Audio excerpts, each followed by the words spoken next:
pressed. Going live. Hi, and welcome to another exciting Pirate News. With me today is, of course, our fearless leader, Jamie. Ahoy. The one and only Steve. Hey. And Malt the Magnificent. Mustache. And so we have a fairly light day, though a bit somber with recent events, but we're going to start off with talking about some trade disputes amongst the Federation. Steve, would you enlighten us on what's going on with the census? Naboo has had it too easy for two... Oh, wait, sorry. No, yeah.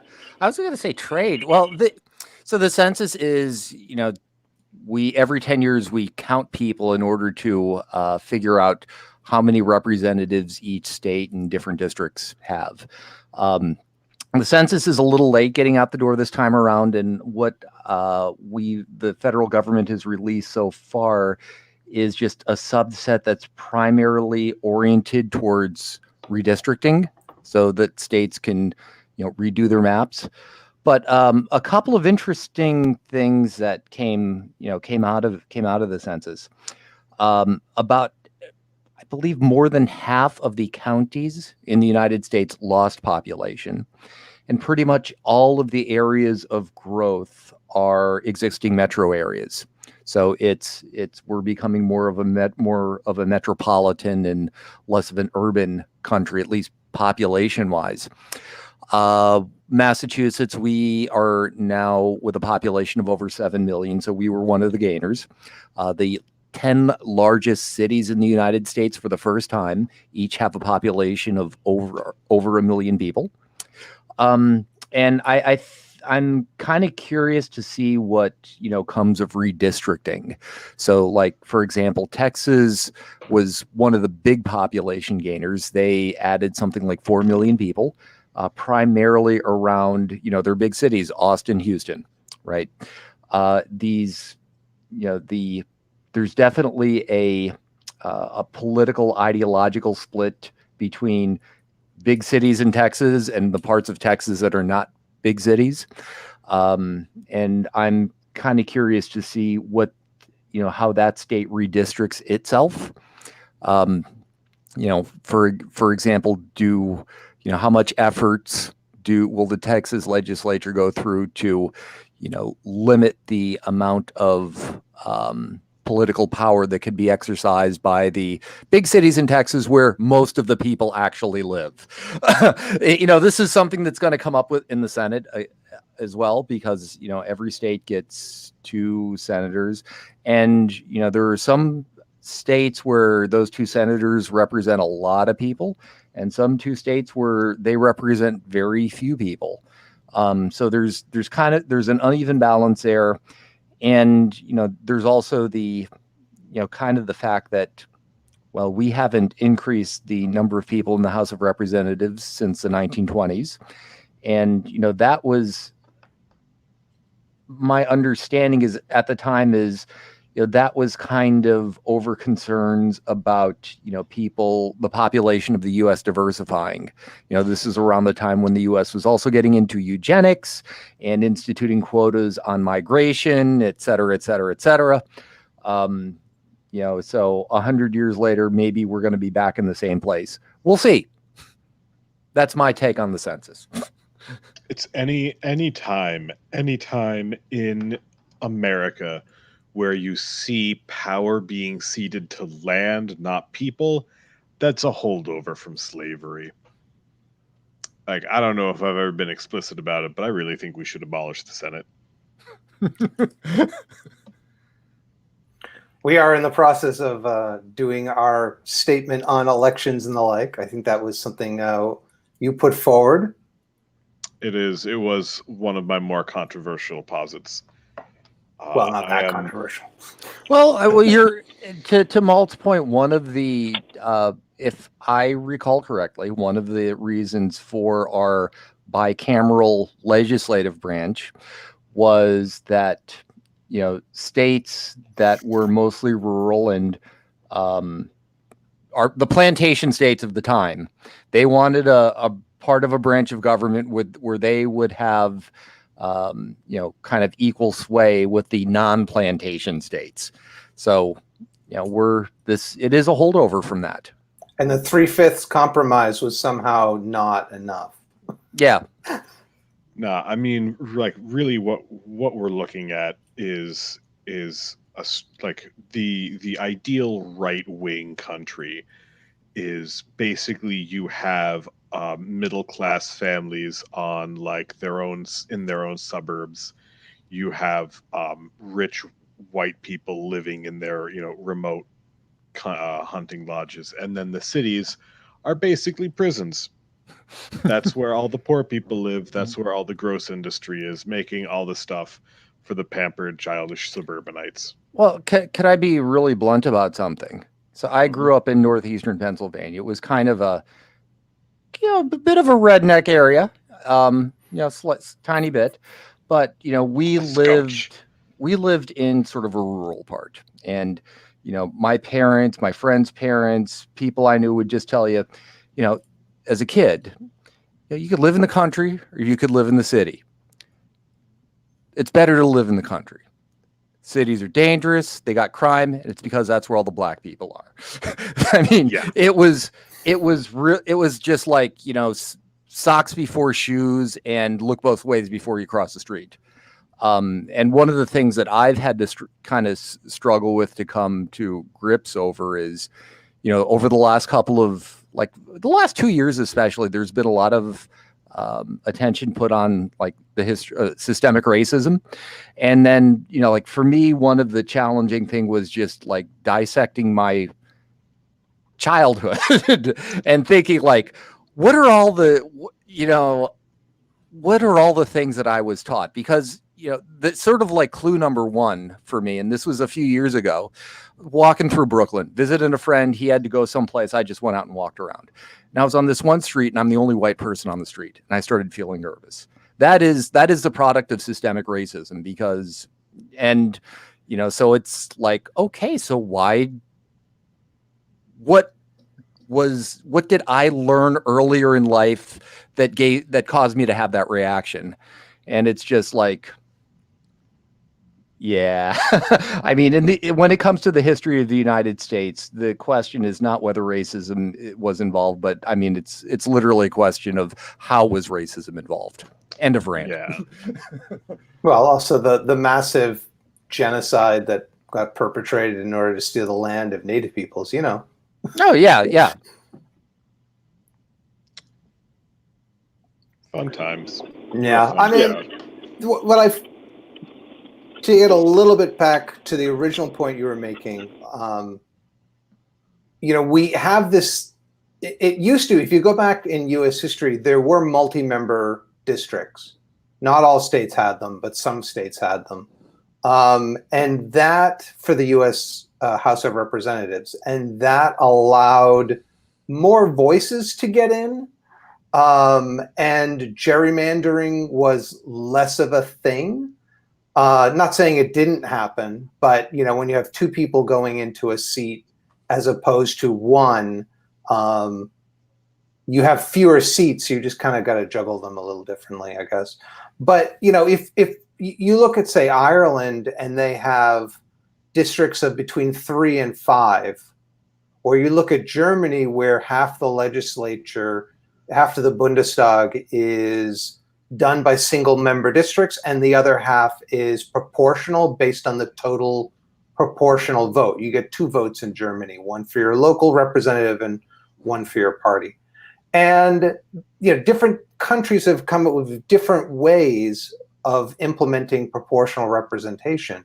And we don't even have that. We could do that. There's nothing in the Constitution that says we have to have single member district. We could do all at large in Massachusetts. All 9 are statewide. We could do all 9. You could do any number of different combinations that would lead toward more voices coming in there. And I certainly understand when folks say from Western Mass are like, well, then we wouldn't have our representative. Well, your representative is what, Neil, who's been in there for who the freak knows how long. And, every time he runs he runs. He has no opposition in the general election. Maybe if you're lucky, you get opposition in the primary. Not even that. And so you might be better off, ideological wise, if folks there could vote statewide, and then we'd at least have more voices there. It wouldn't be the same 9 generally corporate sort of progressive Democrats who are in there. Neil himself is like part of the reason why we don't have Medicare for all. And I really want to know, in general, this is coming from someone who grew up in Vermont and who's lived in Western Massachusetts.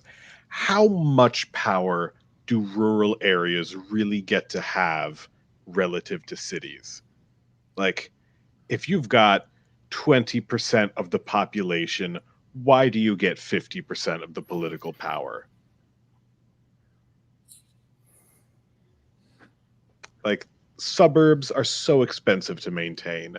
Rural roads are so expensive to maintain for a tiny fraction of the populace who is either basically living paycheck to paycheck as an indentured servant, or like living in a hunting estate like some fancy lord who wears, $900 flannel jackets.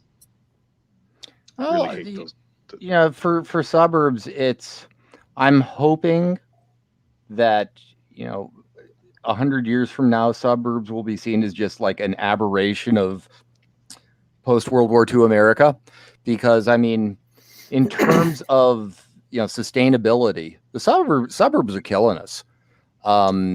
Sprawl, where you have single family homes spread around and everyone drives every place. It's very land intensive, very energy intensive. Right now, that source of energy is responsible for a lot of greenhouse gas emissions. Cities are where you have things that are compact and close together. The per capita carbon footprint is a lot lower.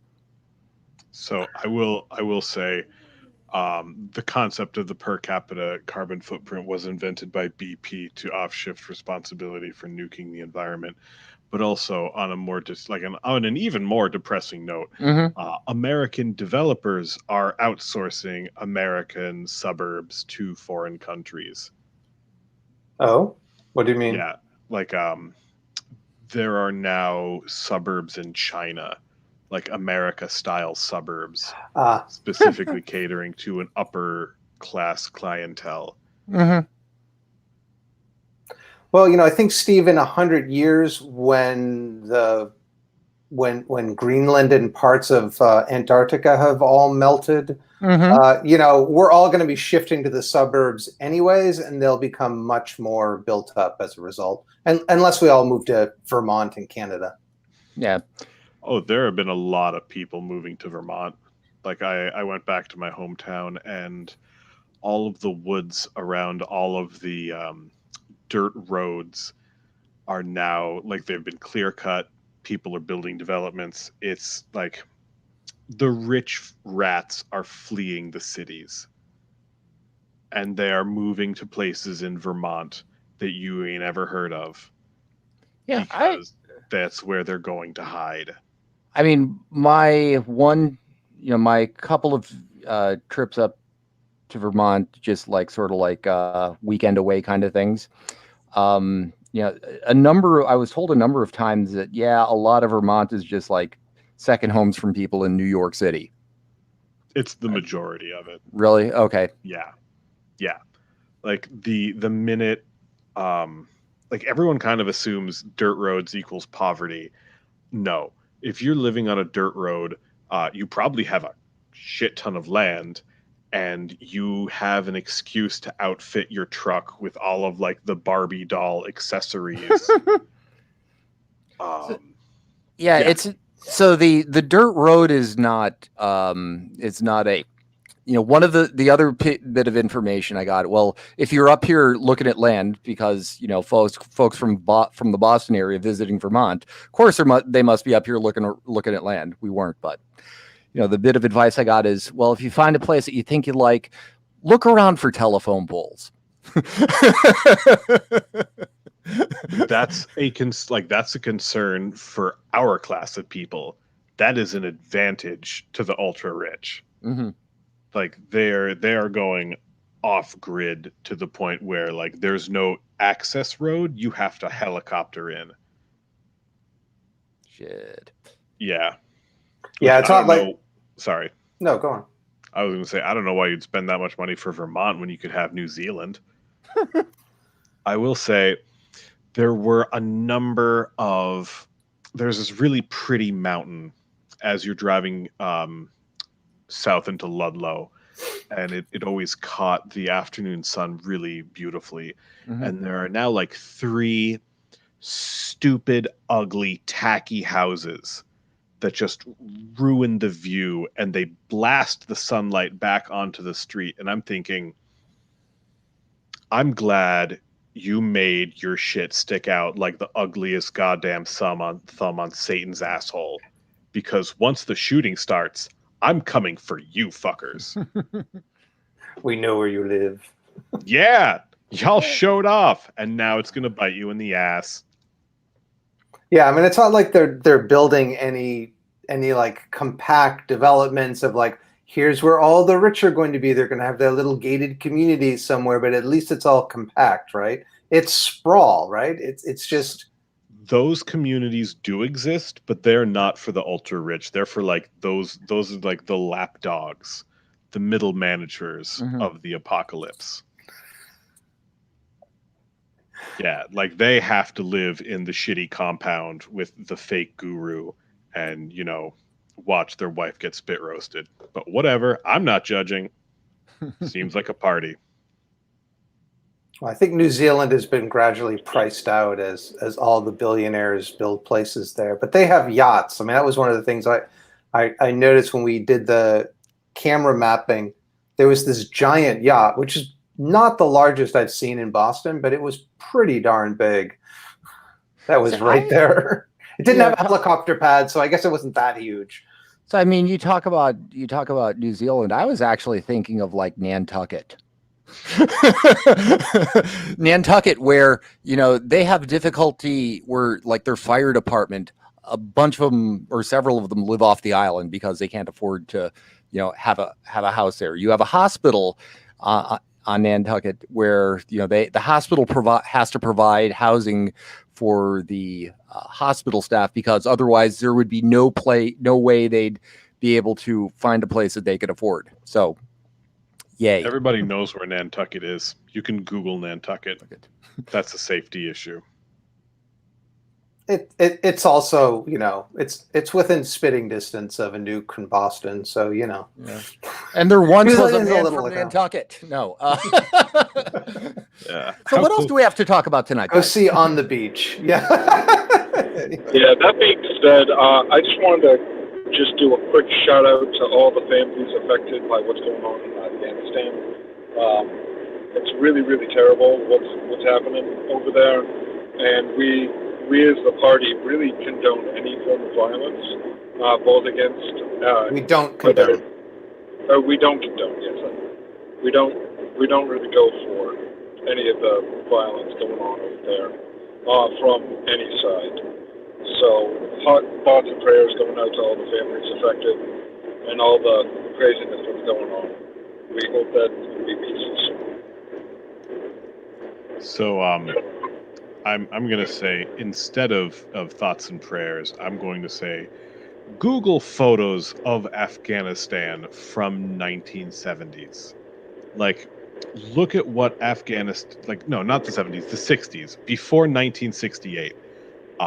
You need, like, people think of Afghanistan as like this near Stone Age, bombed out war zone, and the only reason it's like that is because we destroyed the progressive government that they had elected and armed a bunch of Islamic radicals that then became the Taliban. So, like, fuck us, basically. But like the scale at which the country has been destroyed by American aggression for the past 50 years really cannot be overstated. Like, we shouldn't have gone there after 9/11. We shouldn't have gone there in '68 to begin with. Just mistake after mistake. Everything bad now happening lies solely at the feet of George Bush and George W. Bush. Them and them alone. The only thing that I would add is, there are lots of people who helped for, whatever reason, efforts by the U.S. government, efforts by NGOs. Some of them were trying to do good things. And, we should not leave them in the lurch for that. We didn't do it after Vietnam. Well, I would say we didn't get everyone after Vietnam, but we did bring a lot of people who were from Vietnam here. And there's no reason we should leave people behind if we can avoid it. I'm actually glad you brought up Vietnam. Just before we went live on Twitter, someone tweeted a photo of the last helicopter out of Saigon, still in service today, evacuating people out of Kabul. Wow. Well, it's not the same helicopter. That was a Huey versus a Chinook. I've seen the picture. Call sign. I'm not sure what you. I don't think know it's planes. Yeah, no, it's two rotors versus one rotor. But just like, anyways, yeah, it is. It's the same situation, and no one's gonna learn a goddamn thing. We have been at war for 20 years solely to make a small handful of skeleton-ass lich motherfuckers marginally richer. Like, $1.3 trillion? The amount of money we spent on Afghanistan could have solved global warming. Like, it just... And we fucked it up. On purpose. And that's why you should vote for pirates. Exactly. Because we don't believe in invading other countries. And we're against that corporate dogma as well. Right. So.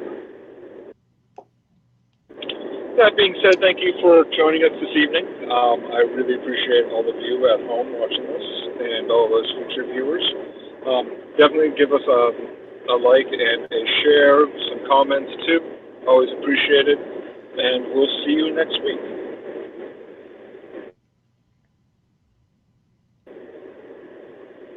We're done.